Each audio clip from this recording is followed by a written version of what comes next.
Hello दोस्तों, study with concept के इस स्टडी प्लेटफॉर्म पर आप सभी का स्वागत है। आज हम लोग यहाँ पर जियोग्राफी के क्वेश्चंस को सॉल्व करेंगे। तो इसमें जो हमारा सबसे पहला क्वेश्चन है वो ये है कि महाविस्फोट सिद्धांत संबंधित है। तो महाविस्फोट सिद्धांत किससे संबंधित है? ए, महाद्वीपीय विस्थापन से, बी, ब्रह्मांड की उत्पत्ति से, सी, हिमालय की उत्पत्ति से, या डी, ज्वालामुखियों के विस्फोट से। तो इसमें जो हमारा आंसर है वो है ब्रह्मांड की उत्पत्ति से। यदि आपको ऑप्शन में ब्रह्मांड की उत्पत्ति की जगह आकाशगंगा या सौरमंडल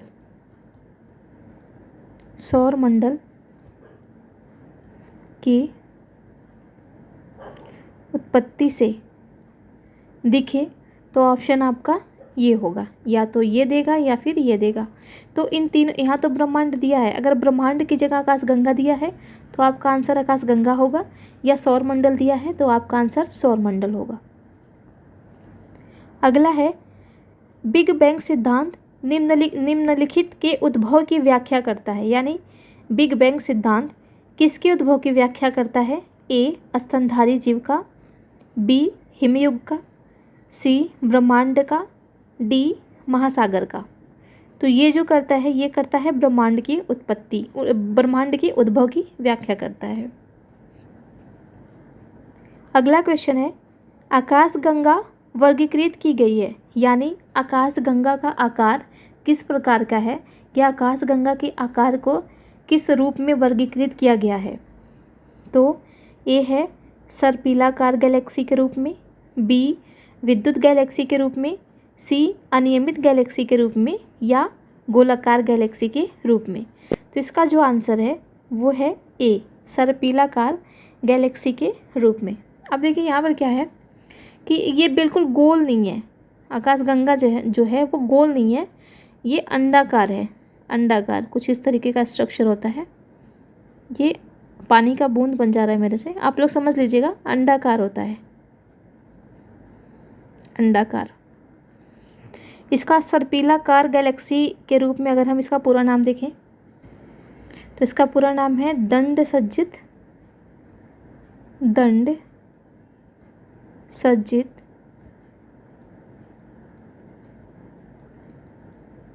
सर्पिलाकार। तो ऑप्शन में अगर इतना बड़ा आपको दिख जाए तो ये नहीं कि यहाँ दंड सज्जित लग गया तो आपका ये आंसर नहीं होगा, आंसर यही होगा आपका। अगला है, इसमें एक फैक्ट और देख लेते हैं कि इसके आकार के बारे में सर्वप्रथम किस टेलीस्कोप ने के द्वारा पता लगाया गया था? तो वो था स्पिट्ज़र स्पेस टेलीस्कोप। कब लगाया गया था? तो सन 2005 में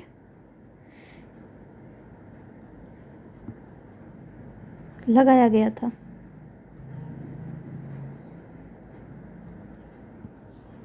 अगला है, हमारी आकाशगंगा के केंद्र की परिक्रमा करने में सूर्य को समय लगता है। कितना समय लगता है? तो ये लगता है आपका 25 करोड़ वर्ष। अगला है, तारे का रंग सूचक है। यानी तारे का रंग क्या प्रदर्शित करना चाहता है, क्या दिखाना चाहता है? ए, सूर्य से दूरी का, बी, उसके ज्योति का, सी, उसकी पृथ्वी से दूरी का, या डी, उसके ताप का। तो इसका जो आंसर है वो है डी, तारे का रंग उसके ताप का सूचक है, ये उसके ताप को प्रदर्शित करता है। अगला है, वह सीमा जिसके बाहर तारे आंतरिक मृत्यु से ग्रसित होते हैं कहलाती है। क्या कहलाती है? ए, चंद्रशेखर सीमा, बी, एडिंगटन सीमा, सी, हायल सीमा, या डी, फाउलर सीमा। तो इसका जो आंसर है आपका वो है चंद्रशेखर सीमा। और इन्होंने ही सबसे पहले इनका नाम है पूरा सुब्रमण्यम चंद्रशेखर। तो एस चंद्रशेखर चंद्रशेखर के द्वारा सर्वप्रथम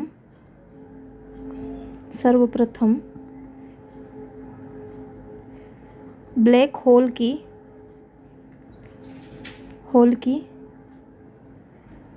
जानकारी दी गई थी। यानी इन्हीं के द्वारा सबसे पहले ब्लैक होल की जानकारी दी गई थी या ब्लैक होल के बारे में बताया गया था। या दे देगा कहीं कहीं ब्लैक होल का सिद्धांत सर्वप्रथम किसने दिया था, तो ब्लैक होल का सिद्धांत सर्वप्रथम एस चंद्रशेखर ने दिया था। अगला है श्याम बीबर होता है। श्याम बीबर क्या होता है? ए हवाई जहाज की उड़ान का अभिलेखक, ये तो लग ही नहीं रहा पढ़ने से ही। सूर्य पर एक धब्बा, या अंटार्कटिका की एक जगह, या डी सिमट गया तारा। तो इसका जो आंसर है वो है डी, सिमट गया तारा।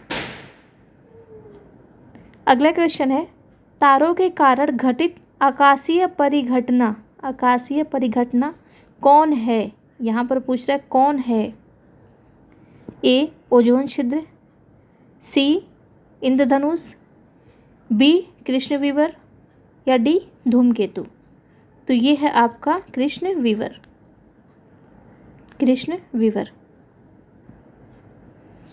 ब्लैक होल की जानकारी सर्वप्रथम दी थी, अच्छा ये तो आगे क्वेश्चन, ये एस चंद्रशेखर ने दिया था। और ये किससे संबंधित थे? कभी कभी पूछ लेता है कि ये खगोल शास्त्री थे या रसायन शास्त्र से संबंधित थे। तो ये भौतिकविद थे,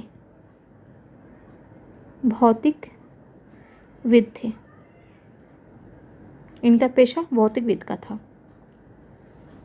सुपरनोवा क्या है? एक ग्रहिका, एक ब्लैक होल, एक पुच्छल तारा, या एक मृतप्राय तारा। तो इसका जो आंसर है वो है डी, एक मृतप्राय तारा। क्योंकि सुपरनोवा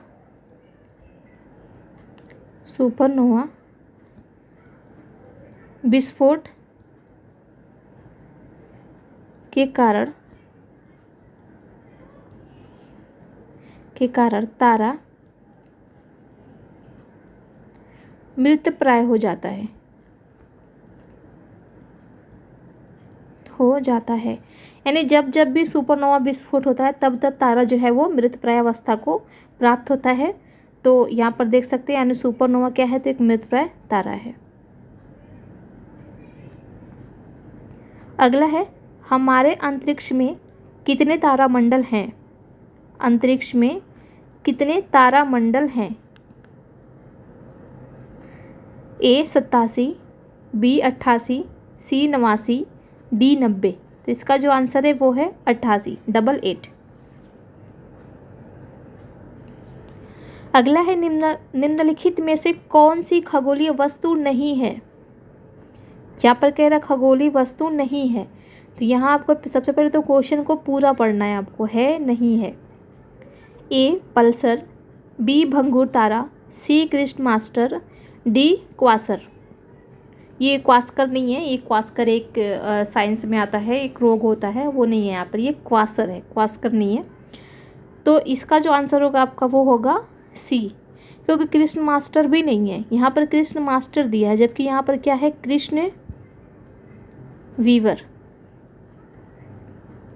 है, या श्याम वीवर।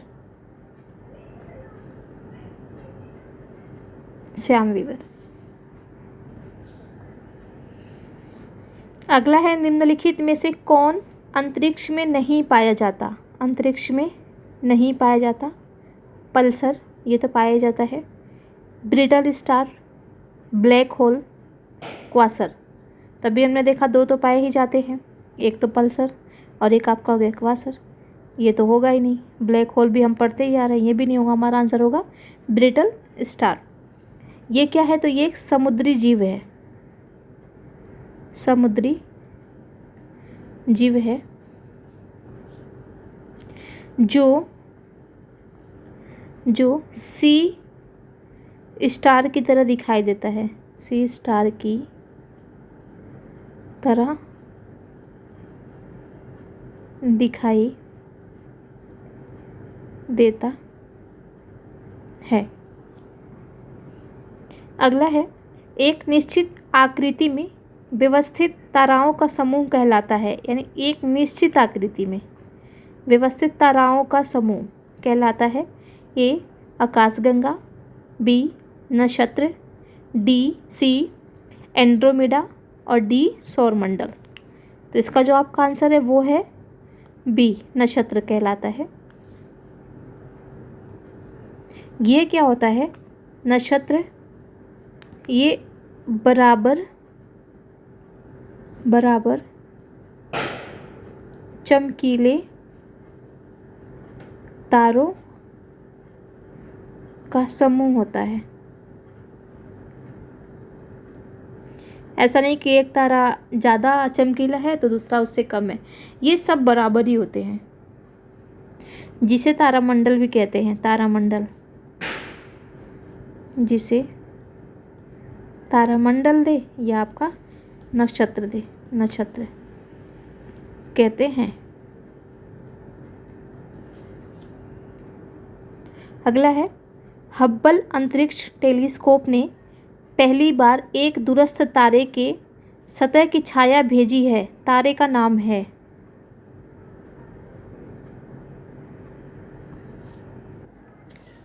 ए विर्गो, बी 70 वर्जिन्स, सी बीटलगेयूस या डी बिग डीपर। तो इसका जो आंसर है वो है बीटलगेयूस। ये साफ नहीं दिख रहा होगा, ये है सतह लिखा हुआ है, सतह। इसे सर्वप्रथम, इसे किसको तो लिख ही देती हूँ यहाँ पर मैं, बीटलगेयूस को सर्वप्रथम 1936 ईस्वी में सर जॉन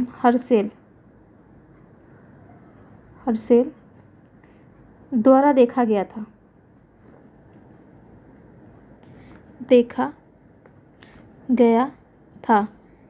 लेकिन 1995 में हब्बल दूरबीन के द्वारा, जो कि यहाँ पर लिखा हुआ है, हब्बल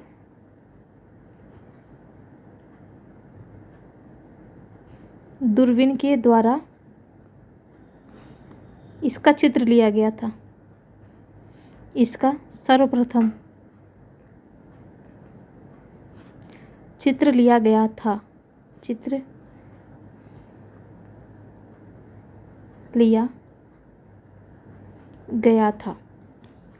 तो यहाँ पर जो इम्पोर्टेंट है आपका, एक तो ये है 1936 में देखा गया था, किसके द्वारा पहले देखा गया था तो हर्सेल के द्वारा, और 1995 में हब्बल दूरबीन के द्वारा सर्वप्रथम इसका चित्र लिया गया था। तो क्वेश्चन आपका यहाँ से भी बन सकता है। एक चीज़ और, सूर्य के बाद, सूर्य भी तो एक तारा ही है, सूर्य के बाद किसी तारे का खींचा जाने वाला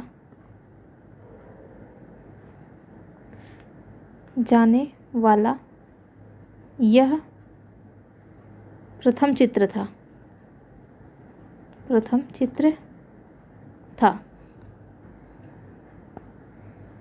सूर्य के बाद। अगला है, निम्नलिखित कथनों पर ध्यान दीजिए। पृथ्वी और सूर्य के बीचों बीच स्थित अंतरिक्ष यान में बैठे व्यक्ति को दिखाई पड़ेगा कि, क्या दिखाई पड़ेगा? कि आकाश स्याह काला है। दूसरा, तारे टिमटिमाते नहीं हैं।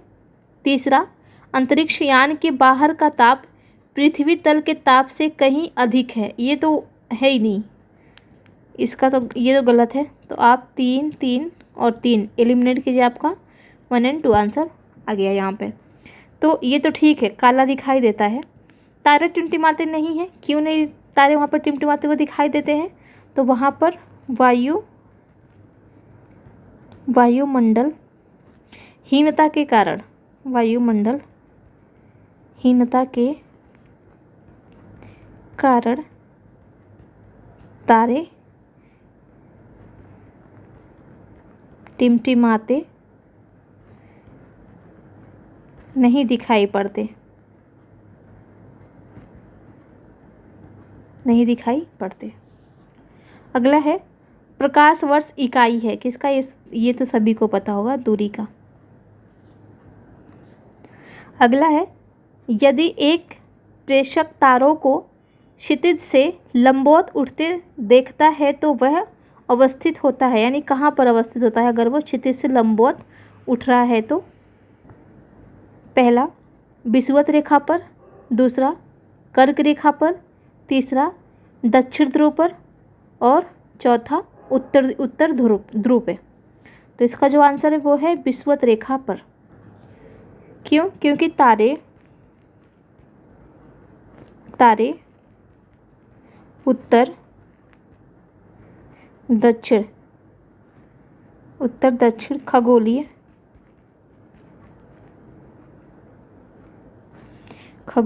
ध्रुवों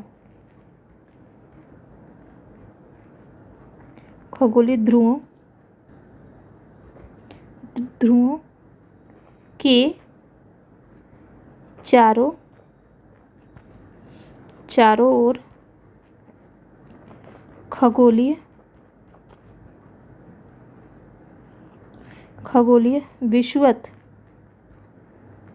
विषुवत रेखा के समानांतर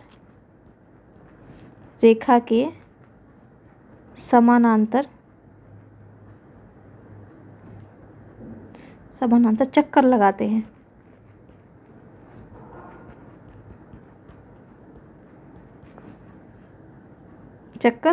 हैं। अगला है एक व्यक्ति काली अंधेरी रात में रेगिस्तान में अकेला खड़ा था। उसे अपने गांव जाना था जो वहां से पूर्व में 5 किलोमीटर की दूरी पर था। उसके पास दिशा ज्ञान के लिए कोई यंत्र नहीं था, पर उसने ध्रुव तारे को पहचान लिया। अब उसको गांव पहुंचने के लिए निम्नलिखित में से कौन सा मार्ग अपनाना अधिकतम सुविधाजनक होगा। यानी वो ध्रुव तारा को देख लिया, पहचान लिया है, तब इसमें पूछ रहा है कि कौन सा मार्ग उसको अपनाना सुविधाजनक होगा। तो इसमें ए ऑप्शन है ध्रुव तारे की दिशा में चले, बी ध्रुव तारे से विपरीत दिशा में चले, सी ध्रुव तारे को अपनी बाईं ओर रख कर चले, डी ध्रुव तारे को अपनी दाहिनी ओर रख करके चले। तो ये इसका आंसर होगा सी, ध्रुव तारे को अपनी बाईं ओर रख कर चले। एक चीज और, ध्रुव तारा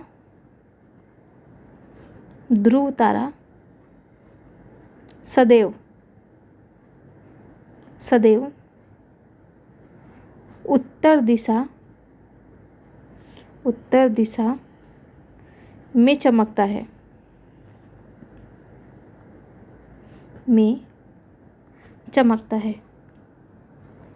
अगला है जिस तारामंडल के तारे ध्रुव तारे की ओर संकेत करते हैं वह है, यानी तारामंडल के जितने भी तारे होते हैं ध्रुव तारे की ओर संकेत करते हैं। यह है ए सप्तऋषि, बी मृग, सी वृश्चिक, डी वृष। तो यह है आपका सप्तऋषि। अगला है निम्नांकित में से कौन अंतरिक्ष शब्दावली से संबंधित नहीं है। अंतरिक्ष शब्दावली, यहाँ पर अंतरिक्ष शब्दावली पूछ रहा है। ए टेलीमीटरिंग, बी भारिनता, इसको तभी हमने देखा, सी सिसलूनर, डी बाइट। इसमें जो आपका आंसर है वो है बाइट, क्योंकि ये कंप्यूटर के क्षेत्र में प्रयोग किया जाता है बाइट को। तो इस प्रकार हम लोगों ने 25 क्वेश्चंस को देख लिया। तो अगर आपको वीडियो अच्छा लगा हो तो लाइक कीजिए, कमेंट कीजिए, ज़्यादा से ज़्यादा चैनल को सब्सक्राइब कीजिए एंड वीडियो को शेयर कीजिए। आप सभी को बहुत बहुत धन्यवाद। Thank you.